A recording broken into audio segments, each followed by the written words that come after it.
Chapter 9.1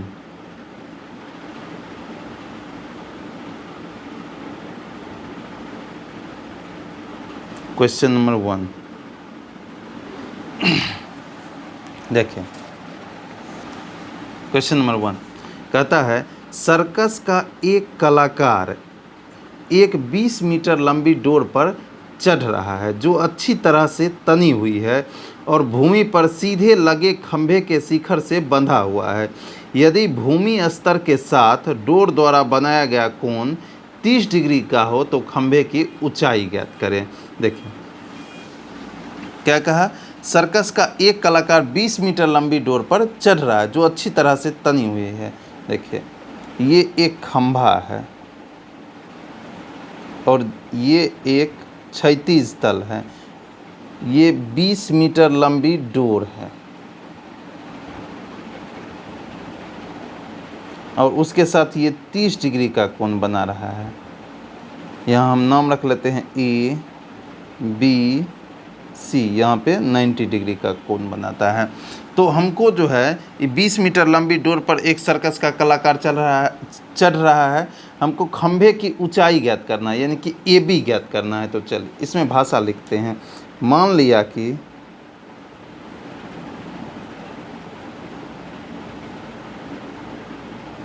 A B एक खंभा है जिसकी ऊंचाई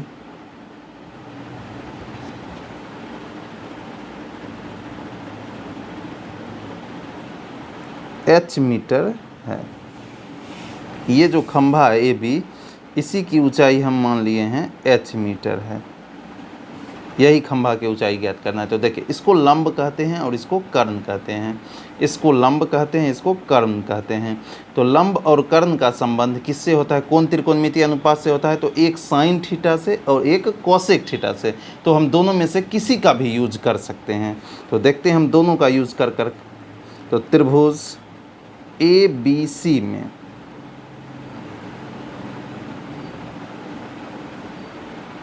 इसको लंब इसको कर्ण, तो साइन थीटा का यूज जैसे करते हैं तो साइन थीटा का वैल्यू 30 डिग्री है। लंब का वैल्यू h, कर्ण का वैल्यू 20। अब देखिए साइन 30 का मान कितना होता है? 1/2 बराबर h/20। 2 से काट देंगे, 10 बार में कट जाएगा। तो h क्रॉस मल्टीप्लिकेशन करेंगे तो h बराबर यहाँ कुछ नहीं तो 1, h से कम h 10 मीटर। खंभे की ऊंचाई कितना निकल गया? 10 मीटर। यही आंसर होगा। अब हम कोसेक थीटा का भी यूज़ कर सकते हैं। जब कोसेक थीटा का यूज़ करेंगे तो फिर लिखेंगे त्रिभुज ए बी सी में। तो देखें कोसेक थीटा का वैल्यू कितना है? 30। कोसेक थीटा का फॉर्मूला होता है कर्ण बटा लंब। कर्ण का वैल्यू कितना है? 20। लंब का वैल्यू h। कोसेक 30 साइन 30 का जस्ट अपोजिट होता है। तो साइन 30 का मान 1/2 होता है। तो कोसेक 30 का मान होता है 2/1 बराबर 20/h। देखिए 2 से फिर 10 बार में कट जाएगा। यहाँ कुछ नहीं तो 1, क्रॉस मल्टीप्लिकेशन तो h बराबर यहाँ भी 10 मीटर। तो हम किसी एक का यूज करके बना सकते हैं, या तो साइन का यूज करेंगे या कोसेक थीटा का यूज करेंगे। देखिए आप क्वेश्चन नंबर 2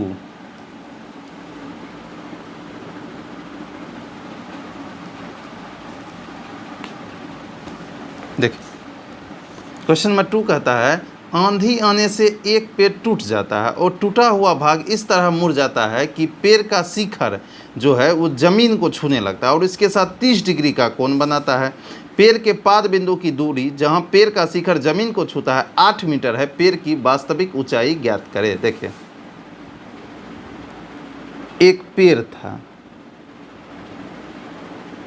था, आंधी आया और ये पेड़ जो है टूट गया। देखिए ये जो पेड़ है, एक पेड़ मान लिए हैं, इसको मान लेते हैं ए बी। तो पेड़ का ए जो है ए पॉइंट, ये पेड़ का शिखर है और पेड़ का बी पॉइंट जो है ये पाद बिंदु हुआ। पाद। चलिए, तो आंधी आया और ये पेड़ जो है आधा पर से टूट गया और इस तरह से टूटा है, ये जो पेड़ का शिखर ए है ये ज़मीन को छूने लगा। तो हम मान लेते हैं पेड़ यहाँ से टूट गया, सी बिंदु से टूट गया और ये क्षैतिज तल है यानी कि धरती है। तो जब पेड़ बिंदु सी से टूट गया तो ये ए सी जो है ए सी ही मुड़ करके इसमें सट गया है, ऐसे करके AC जो है AC ही मुड़ करके इसमें सट गया है और यहाँ CD बन गया है। तो हमको पेड़ की ऊंचाई ज्ञात करनी है और पेड़ का शिखर जहाँ ज़मीन को छूता है उसके पाद बिंदु की दूरी, पाद मतलब नीचे क्षैतिज तल की दूरी 8 मीटर है और इसके साथ वो जो है 30 डिग्री का कोण बनाता है। तो हमको पेड़ की ऊंचाई ज्ञात करना है यानी कि AB ज्ञात करना है। तो चलिए इस हिसाब को कैसे बनाएंगे देखते हैं। फिर भाषा लिखेंगे, माना कि या मान लिया कि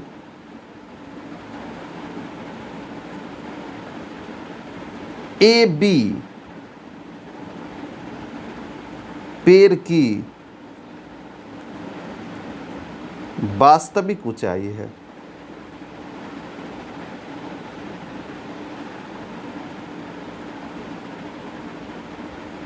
और भाषा लिखने का मन होगा तो लिखेंगे पेड़ बिंदु C से टूट करके, पेड़ बिंदु C से टूट करके पृथ्वी के साथ 30 डिग्री का कोण बनाता है और जहाँ पेड़ का पाद है वो 8 मीटर की दूरी पर है। लेकिन इतना ही भाषा, ठीक है। चलिए अब सबसे पहले हम BC निकाल लेंगे, ये वाला पॉइंट निकाल लेंगे और ये निकाल लेंगे। अगर ये दोनों को हम जोड़ देते हैं तो पेड़ की वास्तविक ऊंचाई निकल जाएगी। कैसे? देखिए, ये अगर निकाल लिए तो B से C तक निकल जाएगा और ये निकाल देंगे CD, तो यही ना खड़ा होकर के पेड़ बन जाएगा AC। तो इसलिए हमको ये दोनों निकालना है। तो सबसे पहले हम ये निकालते हैं। तो देखिए, इसको लंब कहते हैं, इसको आधार। थीटा के सामने वाले को क्या कहते हैं? लंब कहते हैं और ये 90 है। थीटा के सामने वाले को लंब कहते हैं, इसको लंब, इसको आधार। तो लंब और आधार का संबंध किससे होता है? टेन या कॉट से। तो किसी एक का यूज करेंगे। तो त्रिभुज BCD या DCB या BCD कुछ भी लिख सकते हैं। त्रिभुज BCD में देखिए, इसको लंब, इसको आधार। तो टेन का प्रयोग करेंगे तो टेन, थीटा का वैल्यू 30 है तो 30 डिग्री बराबर लंब, लंब वैल्यू का वैल्यू कितना है? BC। आधार, आधार का वैल्यू कितना है? BD। लेकिन BD का वैल्यू कितना है? 8। अब टेन 30 का मान होता है 1/√3।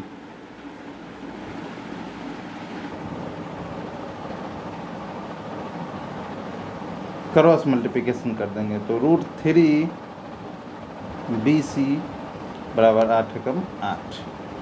तो यहाँ से BC का वैल्यू जब निकालेंगे तो √3 इधर गुना में उधर जाएगा तो भाग में 8/√3। तो BC जो है मेरा निकल गया 8/√3।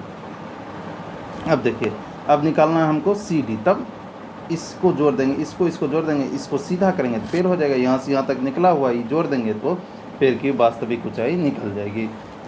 लेकिन देखिए, इसको हम दो तरीक़ा से निकाल सकते हैं। पहला, लंब दिया हुआ है, आधार दिया हुआ है, कर्ण निकाल सकते हैं। और दूसरा तरीका है जो आधार पहले से हमको 8 मीटर मालूम था और ये कर्ण है, तो आधार और कर्ण का संबंध cos थीटा। दोनों तरीक़ा से हम देखते हैं। देखिए, आप यहाँ अगर आधार cos थीटा का प्रयोग करेंगे तो लिखेंगे पुनः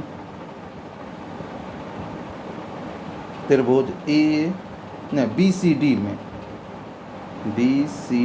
में, इसको आधार कहते हैं, इसको कर्ण कहते हैं। आधार और कर्ण का संबंध cos से। तो cos थीटा का वैल्यू 30 डिग्री, आधार का वैल्यू 8, कर्ण का वैल्यू CD। अब cos 30 का मान होता है √3/2 8/CD। क्रॉस मल्टीप्लिकेशन कर देंगे तो √3 CD बराबर 8 दूनी 16। तो CD का वैल्यू जब निकालेंगे तो 16, √3 गुना में इधर आएगा तो भाग में। एक ऐसे, और नहीं तो कैसे निकाल सकते हैं देखते हैं। ये लंब हमको मालूम है, आधार हमको मालूम है, हमको निकालना है कर्ण। तो कर्ण यानी कि CD, और कर्ण निकालने के लिए फार्मूला होता है √अंडर लंब स्क्वायर यानी कि 8/√3 का स्क्वायर जोड़ आधार स्क्वायर।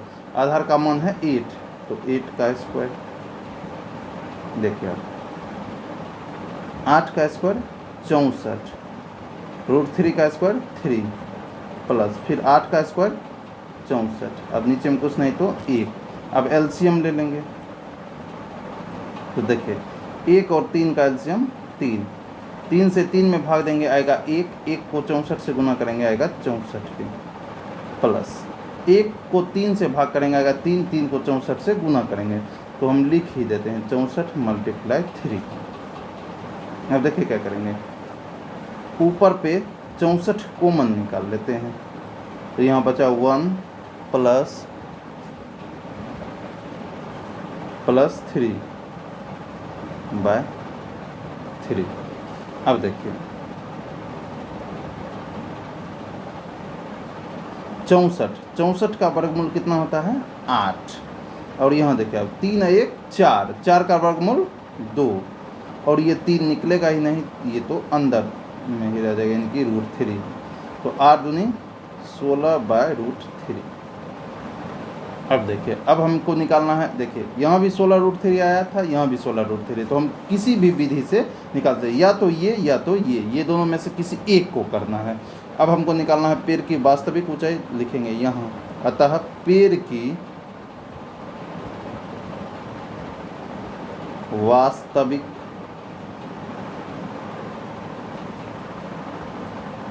ऊंचाई यानी कि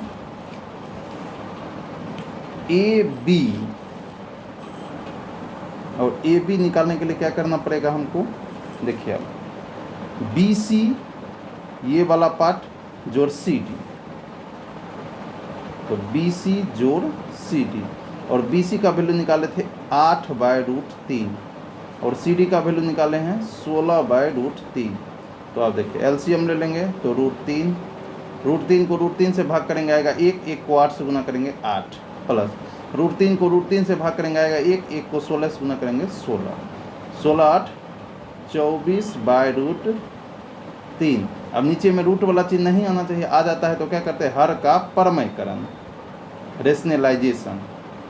24 को √3 से गुना करेंगे 24√3, और √3 को √3 से गुना करेंगे आएगा 3, 3 8 24, आ गया कितना 8√3 मीटर, यही आंसर।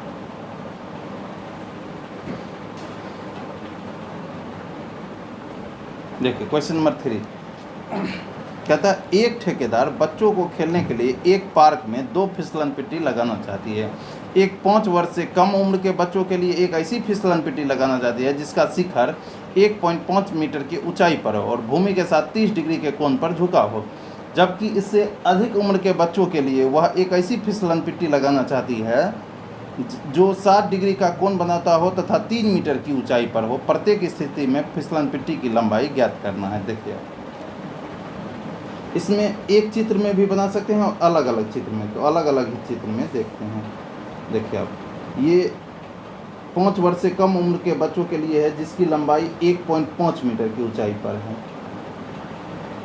और ये क्षैतिज तल या धरती मान सकते हैं। अब देखिए फिसलन पट्टी, ये हुआ फिसलन पट्टी, तो हमको इसी की लंबाई ज्ञात करनी है।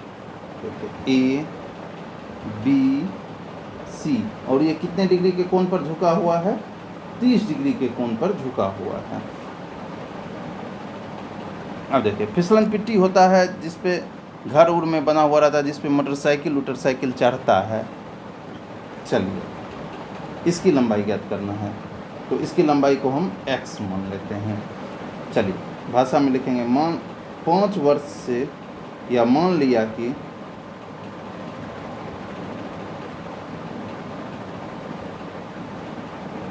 AC एक फिसलन पट्टी है जो x मीटर लंबी है। देखिए अब ये 5 वर्ष से कम उम्र के बच्चों के लिए है, लिखेंगे यहाँ पर 5 वर्ष से कम उम्र के बच्चों के लिए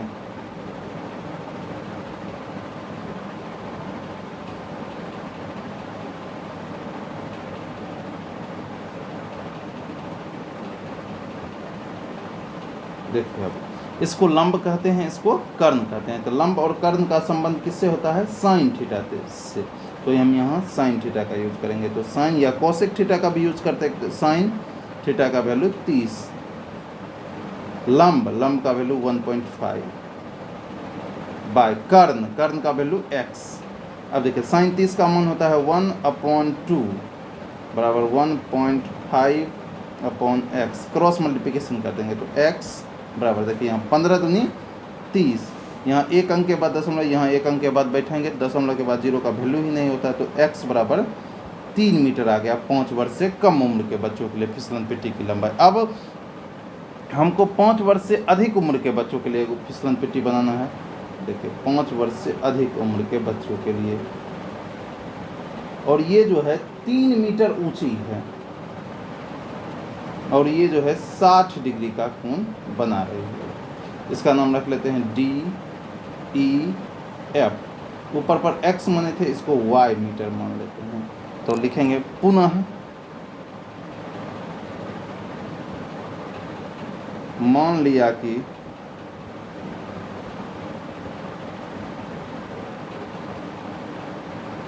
DF एक फिसलन पट्टी है।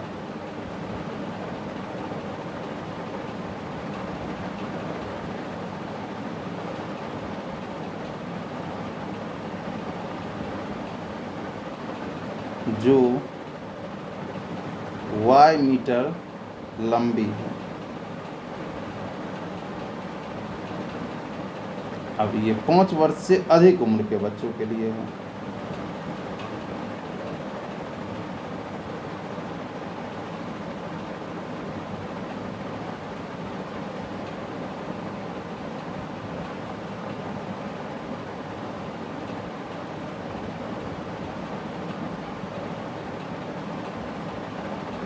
देखिए फिर इसको लंब कहते हैं, इसको कर्ण कहते हैं। तो लंब और कर्ण का संबंध किससे होता है? साइन थीटा या कोसेक थीटा, किसी का भी यूज कर सकते हैं। तो चलिए साइन थीटा का वैल्यू 60 है, तो 60 लंब का वैल्यू है 3 मीटर, और आधा लंब और कर्ण का वैल्यू है y।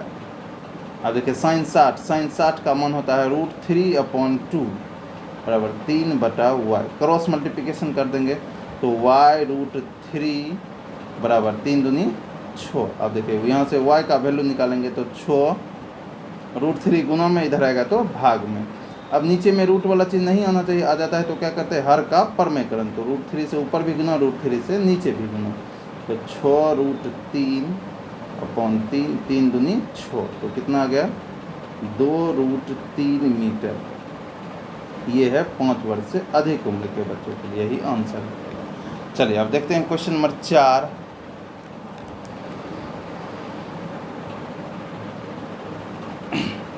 क्वेश्चन नंबर 4 कहता है भूमि के एक बिंदु से जो मीनार के पाद बिंदु से 30 मीटर की दूरी पर है, मीनार के शिखर का उन्नयन कोण 30 डिग्री है, तो मीनार की ऊंचाई ज्ञात कीजिए। तो देखो एक भूमि के मीनार, ये एक मीनार है, और भूमि का पाद जो है वो 30 मीटर की दूरी पर है। तो मीनार की ऊंचाई हमको ये ज्ञात करना है। तो सबसे पहले हम एक दृष्टि रेखा खींचेंगे। तो ABC, ये मीनार की ऊंचाई ज्ञात करना है। तो मीनार की ऊंचाई हम h मान लेते हैं, h मीटर। चल फिर भाषा में लिखेंगे, मान लिया कि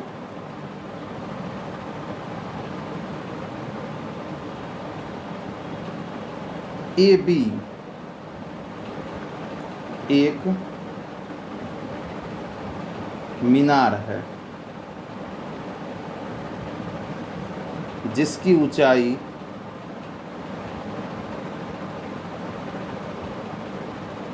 h मीटर है। AB एक मीनार है जिसकी ऊंचाई h मीटर है। अब देखिए इसको लंब, और ये कौन बना रहा था? सॉरी 30 डिग्री का, तो मीनार के। देखिए अब इसको लंब कहते हैं, इसको आधार कहते हैं। तो लंब और आधार का संबंध किससे होता है? टेन या कॉट से। तो किसी का भी यूज कर सकते हैं। तो चलिए त्रिभुज ABC में टेन, थीटा का वैल्यू 30, लंब, लंब का वैल्यू h, आधार, आधार का वैल्यू 30। अब देखिए 10 30 का मान होता है 1/√3 बराबर h/30। क्रॉस मल्टीप्लिकेशन करेंगे तो √3h बराबर 30, h का वैल्यू निकालेंगे तो 30, √3 गुना में इधर आएगा तो भाग में। अब नीचे में रूट चिन्ह नहीं आना चाहिए, आता है तो क्या करते हैं हर का परमेकरण, तो √3 से ऊपर भी गुना, √3 से नीचे भी गुना, तो आ जाएगा 30 √3 बटा √3 को √3 से गुना करेंगे तो आएगा 3, 3 दहेंगे 30, यानी कि मीनार की ऊंचाई कितनी आ गई 10 √3 मीटर। यही हो जाएगा आंसर।